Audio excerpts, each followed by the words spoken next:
মহাকাশ অভিযানে আরও একটি মাইলফলক অর্জন করেছে চীন। গবেষণার জন্য ৩ জন নভোচারী এবং ৪টি ইঁদুর পাঠিয়েছে দেশটি। চীনের রাষ্ট্রীয় বার্তা সংস্থা জানিয়েছে, নভোচারীরা প্রায় ৬ মাস মহাকাশ স্টেশনে অবস্থান করবেন। সে সময় সেখানে ২৭টি বৈজ্ঞানিক প্রকল্প পরিচালনা করবেন তারা। আর ইঁদুরগুলো ৫ থেকে ৭ দিনের মধ্যে পৃথিবীতে ফিরে আসবে।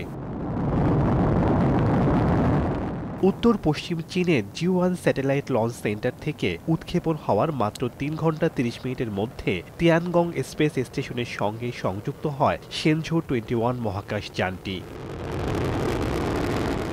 যুক্তরাষ্ট্র ২০১১ সালে চীনকে আন্তর্জাতিক মহাকাশ স্টেশন থেকে বাদ দেয়। ২০২১ সালে নিজস্ব মহাকাশ স্টেশন তিয়ানগং তৈরি করে চীন। এরপর থেকেই প্রতি ৬ মাস পর পর মহাকাশে গবেষণা কাজের জন্য ৩ জন নভোচারীর একটি করে দল পাঠায় দেশটি। তারই ধারাবাহিকতায় শুক্রবার সপ্তমবারের মতো মহাকাশে নভোচারীর দল পাঠালো বেইজিং।